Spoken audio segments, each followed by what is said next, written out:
and wanna hate this, I'll always show up and make a statement. Everything I do so instinctive and so passionate. Every word I move so descriptive like an adjective. I got a vendetta against people who patented being negative when you should be getting after it. अपने लिए कोई बड़ी बड़ी गाड़ियां लेकर आनी होगी। Captain उसे कहते हैं तुम्हारा बहुत बहुत शुक्रिया, तुमने बहुत सा मेहनत की, तुमने हमारे काम को 2 घंटे जल्दी खत्म कर दिया। मैंने अपनी जिंदगी में बहुत सारे हंटर्स देखे हैं जो कि माइनर का काम करते रहे हैं, लेकिन तुम्हारे जैसा लड़का मैं पहली बार देख रहा हूँ। तुम तो वाकई में एक गिफ्टेड माइनर हो। कैप्टन जिन्हों से कहते हैं मैं हमेशा किसी को इस तरह की ऑफर नहीं देता, लेकिन क्या तुम मेरे साथ माइनिंग टीम को ज्वाइन करके काम करना चाहोगे? जिन्हों कैप्टन से कहता है आपका बहुत बहुत शुक्रिया, लेकिन मेरे पास पहले से एक जॉब है जो मुझे करनी है, इसलिए मैं आपकी इस ऑफर को एक्सेप्ट नहीं कर सकता। कैप्टन से कहते हैं तो फिर कल का क्या ख्याल है, क्या तुम कल हमारे साथ माइनिंग के लिए आ सकते हो? जबकि जिन्हों ये सोच रहा होता है कि मेरी रीवैल्यूएशन 2 दिन के बाद होने वाली है, क्या मुझे वाकई में माइनिंग का काम करना चाहिए? मुझे पता चल चुका है कि ए रैंक की डंजन के अंदर कैसे काम किया जाता है, लेकिन साथ ही जिन्हों कहता है क्या वाकई में कल भी हम लोग डंजन में आने वाले हैं? जिन्हों कैप्टन से कहता है क्या वाकई में हंटर्स गिल्ड वाले कल भी एक रेड करने वाले हैं? कैप्टन से कहते हैं हाँ बिल्कुल, कल भी एक ए रैंक के गेट में जाने वाले हैं, लेकिन कल की टीम में थोड़े से चेंजेस हैं। आज हमारे पास जो अटैक फोर्स थी वो ए टीम थी, कल बी टीम जाएगी। जिन्हों ये बात सुनकर हैरान हो जाता है, कहता है क्या हंटर्स गिल्ड वालों के पास इतनी ज्यादा मैन पावर है कि वो 2 टीम्स बना सकते हैं? कैप्टन से कहती है यही तो हंटर्स गिल्ड की पावर है कि उनके पास 2 अटैक फोर्स है, वो एक ही टाइम पर 2 डंजन्स को भी क्लियर कर सकते हैं। और पूरे साउथ कोरिया में सिर्फ हंटर्स गिल्ड ऐसा गिल्ड है जिसके पास इतनी अटैक फोर्स है कि वो 2 इसमें तकसीम की जा सके। जिन्हों कैप्टन से कहता है ठीक है मुझे बता दें कल मुझे कहाँ पर आना है? कैप्टन से कहती है तुमने तो बहुत ही अच्छा फैसला किया, मैं तुम्हें बताता हूँ। साथ ही मैं अपने इंचार्ज से बात करूंगा ताकि तुम्हारी सैलरी को डबल किया जा सके, क्योंकि तुम 2 इंसानों का काम अकेले करते हो। अब मैं तुम्हारे लिए इतना तो कर सकता हूँ। नेक्स्ट सीन एक होटल का होता है। यू जिन्हों अपनी कजिन को लेकर एक होटल में जाता है, जो वही होटल होता है जहाँ पर यू जिन्हों के साथ गया था। जिन्हों की कजिन से कहती है तुम मुझे ऐसी जगह पर क्यों लेकर आए हो? जिन्हों अपनी कजिन से कहता है तुम्हें इस जगह को छोटा जाने की जरूरत नहीं, अगली बार मैं और जिन्हों यहीं पर आए थे, हम दोनों ने यहीं पर खाना खाया था, हमारी यहाँ पर बहुत सारी मेमोरीज हैं। जिन्हों की कजिन से कहती है तुम मुझे यहाँ पर क्यों लेकर आए हो? जिन्हों अपनी कजिन से कहता है पापा के साथ मेरी बातचीत बहुत ही अच्छी रही। कजिन से कहती है तो क्या तुम अपने गिल्ड के मास्टर बनने वाले हो? जिन्हों से कहता है इतना आसान नहीं है, पापा ने एक शर्त रखी है कि मुझे जिन्हों को अपनी गिल्ड में लेकर आना है। कजिन से कहती है आखिर जिन्हों है कौन जिसके बारे में तुम इतनी तारीफें कर रहे हो? साथ ही जिन्हों रोना शुरू कर देता है और अपना मोबाइल दिखाते हुए कजिन से कहता है देखो मैंने उसको कितनी कॉल की, लेकिन वो मुझसे मुझे अवॉइड किया जा रहा है। जिन्हों रोते हुए कजिन से कहता है उसने कहा था कि वो कुछ दिनों के लिए बाहर जा रहा है, इसलिए मेरी कॉल पिक नहीं कर पाएगा, लेकिन आज तो पूरा हफ्ता हो चुका है, आखिर वो मेरी कॉल को पिक क्यों नहीं कर रहा? अब ऐसे तो नहीं होता ना, कोई बंदा 3 से 4 दिन तक तो फोन ऑफ करके रख सकता है, लेकिन पूरा हफ्ता। कजिन जिन्हों से कहती है तुम तो इस तरह रो रहे हो जैसे वो तुम्हारा बॉयफ्रेंड है, बस करो बच्चों की तरह रोना बंद करो। उसी वक्त न्यूज चल रही होती है एक हंटर के बारे में जो कि एक एक्टर है और उसका नाम ली मिंग संग होता है, और उसको भी उसका रैंक मिलने वाला है। और उसके बारे में न्यूज ये होती है कि जैसे उसको अपना हंटर रैंक मिलेगा वो अपनी एक्टिंग से रिटायरमेंट का ऐलान करेगा। कजिन न्यूज देख रही होती है। जिन्हों रोते हुए से कहता है तुम टॉपिक को क्यों चेंज कर रही हो, यहाँ पर मेरी और जिन्हों की बात हो रही है। जिन्हों से कहता है मुझे पता है कि जो ली मिंग संग है और इसे 2 दिन के बाद इसका रैंक मिलने वाला है। कजिन उसे कहती है ये तो सिर्फ अपनी रेटिंग बनाने के लिए ऐसा कर रहा है, मुझे पता है कि उसे पहले से एक ए रैंक का हंटर बना दिया गया है, उसे अपना हंटर लाइसेंस मिल चुका है, ये सारा उसने प्लान किया हुआ है ताकि वो अपनी रिटायरमेंट के दिन बहुत ज्यादा अटेंशन हासिल कर सके। हालांकि उसे पहले से उसका रैंक मिल चुका है, लेकिन फिर भी वो ऐसा करेगा। कजिन उसे कहती है ली मिंग को छोड़ो, जल्दी से अपना मोबाइल मुझे दो, मेरे पास करने वाले और भी बहुत सारे काम है, मैं बहुत ज्यादा बिजी हूँ। मैं उसको कॉल करती हूँ, देखती हूँ क्या वो फोन उठाता है या नहीं। कजिन जैसे जिन्हों को कॉल करती है जिन्हों आगे से कॉल अटेंड कर लेता है। जिन्हों से कहता है काफी अच्छा हो गया तुमसे बात नहीं की, कैसे हो तुम? जिन्हों से पूछता है तुमने कहा था कि तुम कुछ दिनों के लिए बाहर जा रहे हो, लेकिन तुम इतने दिनों से मेरा फोन क्यों नहीं उठा रहे? मुझे तुमसे कुछ बात करनी है। जिन्हों से कहता है मैं तो डंजन के अंदर ही था, मैं उसको मार रहा था। जिन्हों से कहता है तुम्हारे फादर के साथ तुम्हारी बातचीत कैसी रही? जिन्हों से कहता है इसी बारे में तो मुझे तुमसे बात करनी है, क्या तुम्हारे पास कल फ्री टाइम है? अगर तुम अपना टाइम निकाल सको तो मुझसे मिलने के लिए आ सकते हो। जिन्हों से कहता है अच्छा ठीक है कल इवनिंग में हम दोनों मिलते हैं। ये सुनकर जो जिन्हों बहुत ज्यादा खुश हो जाता है। नेक्स्ट सीन चाइन के अपार्टमेंट का होता है। रात के वक्त चाइन अपनी हबी को कॉल करती है। अपनी चाइन से कहता है इतनी रात को तुम मुझे क्यों कॉल कर रही हो? चाइन अपनी हबी से कहती है क्या तुम्हें संजीव के बारे में कुछ इन्फॉर्मेशन मिली जो कि हमारी माइनिंग टीम के साथ काम कर रहा था? चाइन अपनी हबी से कहती है हालांकि वो डंजन बहुत ज्यादा बड़ी थी, लेकिन फिर भी वो बॉस के रूम में कैसे पहुंच गया? मुझे लगता है शायद वो किसी और डंजन की तरफ से भेजा हुआ स्पाई था, वो जानबूझकर बॉस को उकसाना चाहता था ताकि हमारे लोग मारे जाए। मुझे इसके बारे में सारी इन्फॉर्मेशन चाहिए, मुझे इसमें बहुत ज्यादा परेशान कर रखा है। अपनी से कहता है तुम्हें क्या लगता है कि ई रैंक का हंटर संजीव एसोसिएशन के साथ मिला हुआ है? चाइन कहती है क्या तुम उसके बारे में जानते हो? चाइन का हबी से कहता है अगर मैं तुम्हें सच बताऊं चोई जोंग ने मुझे जिन्हों के बारे में सारी इन्फॉर्मेशन निकालने का कहा है, पता नहीं सारे लोग उसके पीछे पड़े हुए हैं। चाइन हबी से कहती है क्या तुम्हें वाकई में नहीं पता कि सर्टी में ऐसा क्या हास है? अभी कहता है कि मुझे नहीं पता, मैं तो इन्फॉर्मेशन इकट्ठी कर रहा हूँ। अभी कहता है मैं इन्फॉर्मेशन इकट्ठी करने की कोशिश कर रहा हूँ, लेकिन एसोसिएशन वालों ने उसके डेटा पर लॉक लगाया हुआ है। वो एक ई रैंक का हंटर है, लेकिन फिर भी उसकी इन्फॉर्मेशन लॉक लगाकर रखी हुई है, ये तो बहुत ज्यादा सस्पिशियस बात है। चाइन सोचती है एक ऐसा हंटर जिसके बारे में हमारे गिल्ड के मास्टर जानना चाहते हैं, जबकि हंटर एसोसिएशन वाले उसके डेटा को किसी को दिखाना नहीं चाहते। और उस लड़की में ऐसा क्या हास है? साथ ही वो कॉल को कट करती है और अपने बिस्तर पर लेट जाती है। चाइन कहती है चाहे जो कुछ भी हो वो बहुत ज्यादा डिफरेंट है, मैंने आज तक जितने भी हंटर्स को स्मेल किया है उसकी स्मेल बहुत ज्यादा नाइस है। अब यदि सुबह जिन्हों माइनिंग टीम में काम करने के लिए पहुंच जाता है, लेकिन मुझे देखकर बहुत ज्यादा हैरान हो जाता है क्योंकि उसे सीन बहुत ज्यादा फेमिलियर लगता है। उसके सामने जूही, मिस्टर किम और मिस्टर बैग नजर आते हैं। जिन्हों को अपने पुराने दिनों की याद आ जाती है जब सब लोग उसे इसी तरह कहते थे क्या तुमने खाना खा लिया, क्या तुम आ गए, तुम तो जल्दी आ गए। वो सारे लोग जिन्हों को देखकर बहुत ज्यादा खुश होते हैं। कैप्टन जिन्हों से कहते हैं आज तो तुम्हें हमारे साथ ही बैठकर लंच करना होगा, ऐसा मत कहना कि तुम पहले से खाना खाकर आए हो। सारी माइनिंग टीम रेडी होकर बैठ जाती है। उसी वक्त अटैक फोर्स टीम से एक बंदा आता है जो कि अटैक फोर्स टीम का कैप्टन है।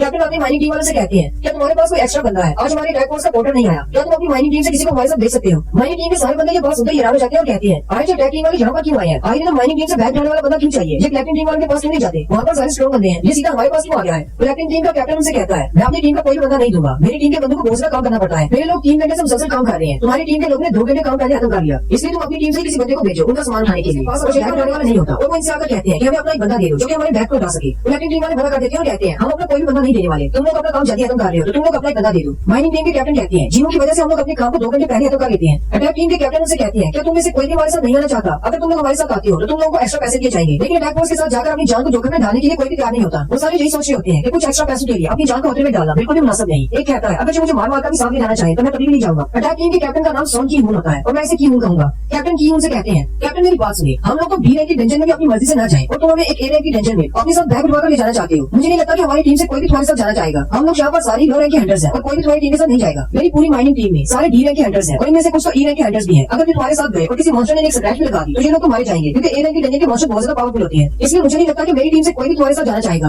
कीहून फिर से उनसे कहता है क्या तुम में से कोई भी अपनी मर्जी से नहीं आना चाहता? तो यहाँ पर हमारा हीरो जिन्हों अपने हाथ खड़ा करता है और कहता है मैं चलता हूँ तुम्हारे साथ। माइनिंग टीम वाले सारे बहुत ज्यादा हैरान हो जाते हैं और कहते हैं कहीं ये लड़का पागल तो नहीं हो गया, ये तो सिर्फ एक ई रैंक का हंटर है। वो चिल्लाकर जिन्हों से कहते हैं कहीं तो पागल तो नहीं हो गया, ये किस कदम की बात कर रहे हो? तुम्हें पता भी है अंदर कितना ज्यादा खतरा है। वो जिन्हों से कहते हैं अंदर बहुत ज्यादा पावरफुल मॉन्स्टर्स हैं, तुम इनको क्यों ज्वाइन करना चाहते हो? तुम भी बहुत ज्यादा यंग हो, तुम्हें अपने फ्यूचर को इस तरह दांव पर नहीं लगाना चाहिए, अपनी जान को खतरे में मत डालो। जिन्हों से कहता है कोई बात नहीं, मैं बिल्कुल ठीक रहूंगा। ऐसा नहीं है कि मुझे डर नहीं लगता, जबकि जिन्हों अंदर से सोच रहा होता है हालांकि मैं सिर्फ उनके बैग से उठाकर अंदर जाने वाला हूँ, लेकिन उनको फाइट करते हुए देखकर मुझे बहुत ज्यादा एक्सपीरियंस मिलेगा। कीहून एक साथियों से कहता है ये लड़का तो सिर्फ कल से हमारे साथ काम कर रहा है, लगता नहीं शायद से पता है कि ए रैंक की डंजन के अंदर कितना ज्यादा खतरा होता है। मुझे लगता है कि हमें अपने लिए कोई और अंडर ढूंढना होगा, क्योंकि ये तो सिर्फ एक ई रैंक का अंडर है। कीहून से कहता है नहीं, हम इसे अपने साथ लेकर जाएंगे। कीहून आगे बढ़ता है, जिन्हों से हाथ मिलाते हुए कहता है मेरा नाम सॉन कीहून है और आज के अटैक फोर्स को मैं लीड कर रहा हूँ, मैं तुम्हें अपनी पार्टी में वेलकम करता हूँ। फिर मैं जिन्हों को अपने बैग उठवा देते हैं। कीहून जिन्हों से कहता है कहीं ये बैग ज्यादा भारी तो नहीं? जिन्हों से कहता है नहीं ये ठीक है। जिन्हों गेट की साइज को देखता हुए कहता है कल वाला गेट तो काफी ज्यादा बड़ा था, लेकिन आज वाला गेट तो उससे भी ज्यादा बड़ा है। जिन्हों कीहून से पूछता है क्या आज वाला गेट उससे बड़ा है? कीहून से कहता है तुम कल हमारे साथ पहली बार ए रैंक के गेट में आए थे, आज तुम्हारा दूसरी बार है, इसलिए तुम्हें शायद पता नहीं। गेट की साइज का बड़ा या छोटा होना डंजन की रैंक से इसका कोई ताल्लुक नहीं है, क्योंकि हम लोग इसके रैंक को इसके अंदर से आने वाली एनर्जी को मुहैया करने के बाद देते हैं और इसके अंदर से जितनी भी एनर्जी निकल रही है उसके मुताबिक आज वाली डंजन कल वाले के मुकाबले में वीक है, इसलिए तो हमें भेजा गया है, नहीं तो हमारे यहाँ पे एस रैंक के हंटर्स को भेजा जाना था। जिन्हों अटैक फोर्स की तरफ देखा और कहता है इनकी बी टीम में कोई भी एस रैंक का हंटर नहीं है, अगर एस रैंक के हंटर को निकाल दिया जाए तो इनकी बी टीम भी काफी ज्यादा स्ट्रॉन्ग है। जिन्हों कहता है इनकी बी टीम में 11 ए रैंक के हंटर्स हैं, जबकि 6 बी रैंक के हंटर्स हैं। जिन्हों कहता है ये तो सिर्फ हंटर्स ग्रेड वालों के पास इतने ज्यादा हंटर्स हैं क्योंकि वो ज्यादा पैसा देते हैं। कीहून अपने साथियों से कहता है चलो फिर डंजन के अंदर चलते हैं और वो सारे रेडी हो जाते हैं। जिन्हों जैसे गेट से अंदर दाखिल होने लगता है और कहता है इसके अंदर से जो एनर्जी निकल रही है वो कल की गेट के मुकाबले में कम है।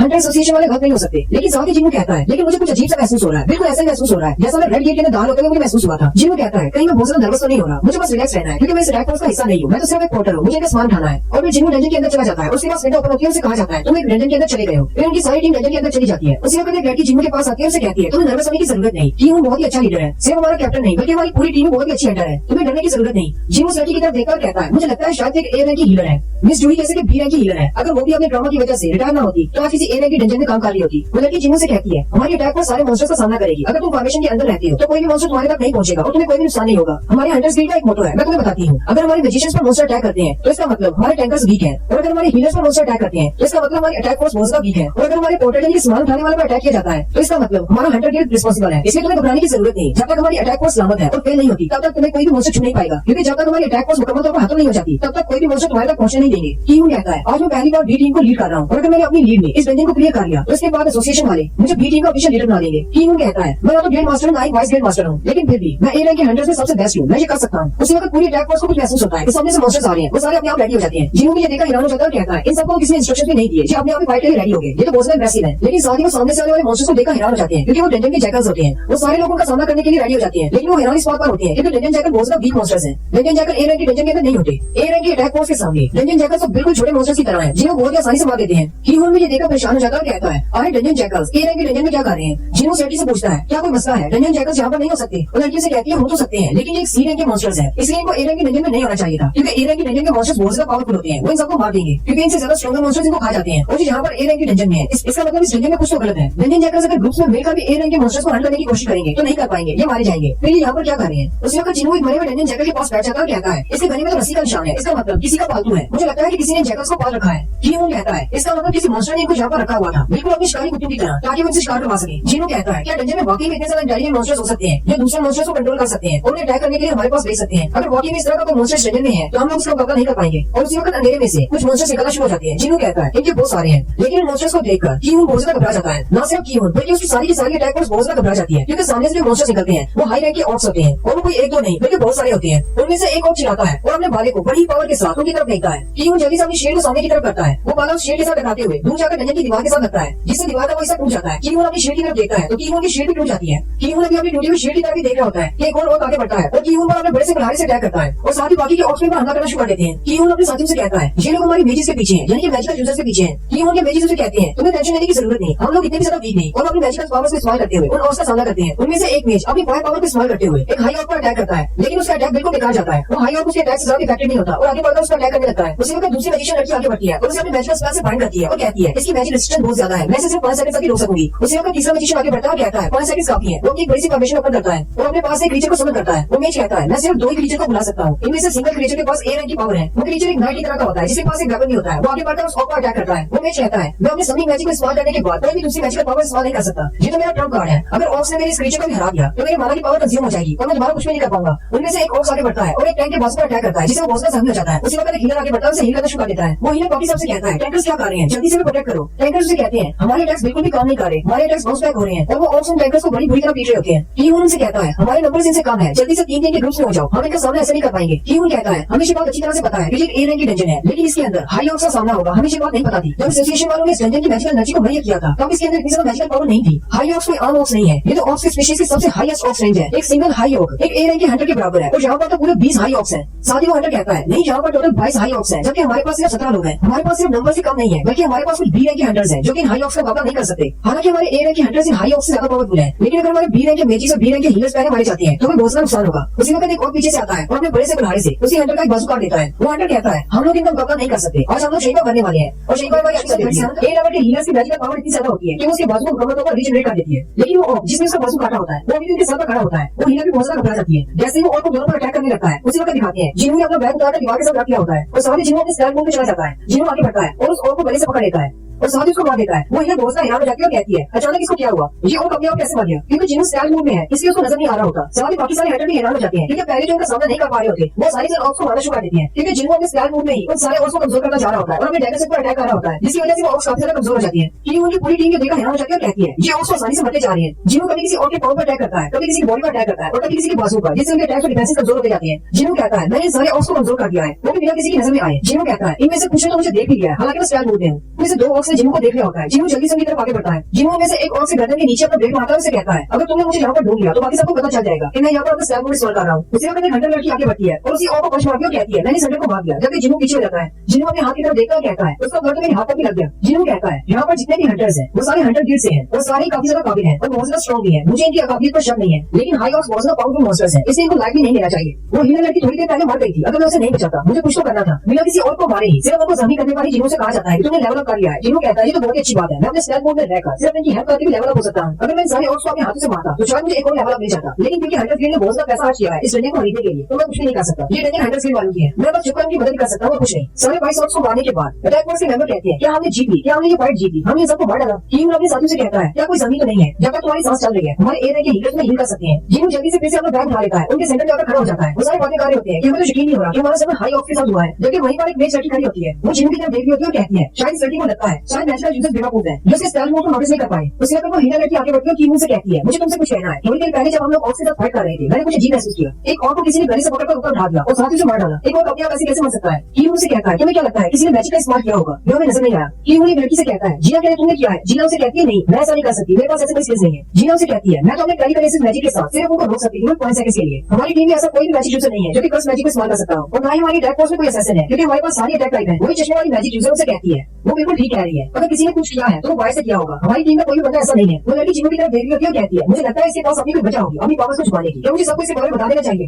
टीम सबसे कहता है तुम सब लोग बिल्कुल ठीक कह रहे हो। जब हम लोग हाई ऑक्स के साथ फाइट कर रहे थे पहले तो वो बिल्कुल ठीक थे, लेकिन मिडिल में वो बहुत ज्यादा अच्छी हरकतें कर रहे थे। मुझे लगता है किसी ने हमारी हेल्प की है। उसी वक्त एक हंटर कीमू से कहता है क्या हम लोग आगे जाने वाले हैं या फिर यहीं से वापस जाएंगे। एक और हंटर उनसे कहता है आगे जाना बहुत ज्यादा खतरनाक हो सकता है, हमें वापस जाना चाहिए। हम लोग अभी डंजन की एंट्रेंस से ज्यादा दूर भी नहीं आए और यहाँ पर हमें 22 हाई ऑक्स का सामना करना पड़ा। अगर हम डंजन के अंदर जाते हैं तो पता नहीं वहाँ पर लोग कितने ज्यादा होंगे और इस डंजन का बहुत कितना ज्यादा पावरफुल होगा। उसी वक्त एक टैंक आगे बढ़ता है, कीमू के डंडे पे हाथ रखते हुए कहता है अब जब ये हमें बताया कि ये डंजन बहुत ज्यादा खतरनाक है, यहाँ पर हाई ऑक्स है, हम अपने वाइस मास्टर या फिर गेट मास्टर के बिना यहाँ पर नहीं जा सकते, हम इसको क्लियर नहीं कर पाएंगे, हमें वापस जाना होगा। अगर अभी कोई ऐसे का हंटर नहीं मिलता तो अभी हमें 2 हीलर्स की जरूरत है जबकि 3 मैजिक यूजर्स की थी। साथियों कीमू से कहता है मैं ये बात अच्छी तरह से जानता हूँ, आज तुम पहली बार हमारी अटैक फोर्स को लीड कर रहे हो, तुम्हारे लिए बहुत ज्यादा फ्रस्ट्रेटिंग होगा, लेकिन हमें वापस जाना होगा। कीमू उदास हो जाता है और सोचता है अगर मैं आज सक्सीड हो जाता हूँ तो मुझे इस अटैक फोर्स का कैप्टन बना दिया जाएगा, लेकिन अगर मैं फेल हो जाता हूँ तो मैं क्या जवाब दूंगा, शायद मुझे दोबारा इस तरह का कोई चांस न मिले। जीनू कीमू की तरफ देखकर कहता है ये फैसला करना उसके लिए बिल्कुल भी आसान नहीं रहेगा, इसकी सिचुएशन में अगर कोई और भी होगा तो वो भी यही चाहेगा कि वो डंजन को क्लियर करे क्योंकि वो लीडर बनने वाला है, लेकिन अगर वो एक अच्छा लीडर हुआ तो वो अपना पैसा यूज करेगा। कि थोड़ी देर सोचने के बाद उनसे कहता है चलो फिर वापस चलते हैं। वो सारे हंटर्स भी चैन का सांस लेते हैं और कहते हैं हमें तो लगा था कि आगे जाने का कहेगा, चलो शुक्र है हम लोग वापस जा रहे हैं। कि उन सबसे कहता है मैं इतना ज्यादा भी बेवकूफ नहीं हूँ, मैं अपने अटैक फोर्स को मरने के लिए आगे नहीं जाने वाला। कि उनसे कहता है चलो फिर वापस चलते हैं। फिर वो पूरी की पूरी अटैक फोर्स वापस चलना शुरू कर देती है। लेकिन जैसे ही वो गेट के सामने पहुंचते हैं कि उनसे कहता है यहीं पर रुक जाओ, आज यहाँ पर हो क्या रहा है, गेट को क्या हुआ। रंजन के गेट के सामने एक बैरियर होता है जिसकी वजह से वो बाहर नहीं जा पाते। उनके स्पेल कास्ट आगे बढ़ती है, ये तो हाई लेवल का मैजिक है, इससे एक स्पेल कास्ट किया गया है, हम लोग यहाँ से बाहर नहीं निकल पाएंगे। वो हंटर्स उससे कहते हैं क्या तुम इसके बैरियर को तोड़ सकती हो, तुम तो एक स्पेल कास्टर हो। वो लड़की कहती है मुझे थोड़ा सा टाइम दो, मैं कोशिश करती हूँ। वो लड़की अपनी मैजिकल स्पेल्स को इस्तेमाल करते हुए कहती है यहाँ पर इस जंगल में कोई ऐसा बंदा है जो कि हाई लेवल का मैजिक इस्तेमाल कर सकता है और वो नहीं चाहता कि हम लोग यहाँ से बाहर जाएं। हमने बिल्कुल सही फैसला किया था इस जंगल से वापस जाने का, क्योंकि अगर इसका बॉस वाकई इतना पावरफुल है तो हम लोग उसे नहीं हरा सकते। वो जैसे अपनी मैजिक को कास्ट करने लगती है उसी वक्त उन्हें सेंस होता है कि ये बॉस ने किया है। वो सारे मैजिशियंस को आगे बुला लेती है और कहती है जल्दी से मेरी हेल्प करो, हमें इस बैरियर को जल्दी से खोलना होगा, नहीं तो हमें से कोई भी नहीं बचेगा। तीनों मैजिकल यूजर्स आगे बढ़ जाते हैं और उस बैरियर को तोड़ने की कोशिश करते हैं। जिन्हों कहता है यहाँ पर मैजिकल एनर्जी इतनी ज्यादा है नॉन मैजिकल यूजर भी उसको महसूस कर पा रहे हैं। इस जंगल का बॉस तो वाकई बहुत पावरफुल है। वो तीनों मैजिकल यूजर जो कि उस ब्लॉक को हटाने की कोशिश कर रहे होते हैं वो बहुत ज्यादा जख्मी हो जाते हैं, क्योंकि उस गेट को ब्लॉक करने के लिए कर्स मैजिक का इस्तेमाल किया गया होता है जो कि रिवर्स होकर उनकी बॉडी पर इफेक्ट कर रहा होता है। बाकी के हंटर्स उनसे कहते हैं जल्दी से अपने होली मैजिक को इस्तेमाल करो वरना ये कर्स मैजिक को मार डालेगा। वो अपने रेड लीडर से कह रहे होते हैं जल्दी से कुछ करो, जबकि कीमो दूसरी तरफ देख रहा होता है। उनके पीछे हाई ऑफ की पूरी आर्मी खड़ी होती है। उनमें से एक हंटर उनकी तरफ देखकर बहुत ज्यादा घबरा जाता है और कहता है अभी थोड़ी देर पहले हमने सिर्फ बाई ऑफ का सामना किया था और हम मरते मरते बचे हैं और यहाँ पर तो पूरी आर्मी है। उनमें से एक और आगे बढ़ता है, वो सीधा कीमो के सामने खड़ा हो जाता है। कीमो इतना ज्यादा डर गया होता है कि वो अपनी जगह से हिलता ही नहीं। वो आगे बढ़कर उसके सामने बुलाता है। उसी वक्त एक हंटर आगे बढ़ने लगता है कि उनसे कहता है अपनी जगह पर रुक जाओ, अगर हमने इनसे फाइट करने की कोशिश की तो हम सब लोग मारे जाएंगे। कि कहता है अगर हमारे गेम मास्टर या फिर वॉइस मास्टर यहाँ पर होते तो हम लोग इनके सामने जीत सकते थे। वो फिर से चलाता है और अपनी भाषा में कुछ बोलता है और सारी बाकी सामने बोलना शुरू कर देते हैं, लेकिन वो अपनी भाषा में बोल रहे होते हैं। वो वाला और जो कि के सामने खड़ा होता है उसी वक्त उस पर एक मैजिकल स्पेल अप्लाई करता है और डेनियल का बॉस को कंट्रोल करते हुए उसके जरिए बोल रहा होता है और उनसे कहता है मेरा नाम कॉर्बेलान है और मैं तुम इंसानों के साथ मिलना चाहता हूँ। बाकी सारे हंटर भी देखकर हैरान हो जाते हैं और कहती है एक और इंसानों की भाषा कैसे बोल सकता है, तो ये मैजिक का इस्तेमाल कर रहा है। चश्मे वाली लड़की उसे कहती है ये तो सिर्फ एक पपेट है, कोई और इसको कंट्रोल कर रहा है। कि उनके साथियों से कहती है एक मॉन्स्टर हम इंसानों के साथ बात करना चाहता है। कि कहीं तो इस पर यकीन तो नहीं कर रहे, हमें लगता है कि ये कोई ट्रैप है, ये लोग अपने जान में फंसाना चाहते हैं, हमें यहीं पर इनसे फाइट करना होगी।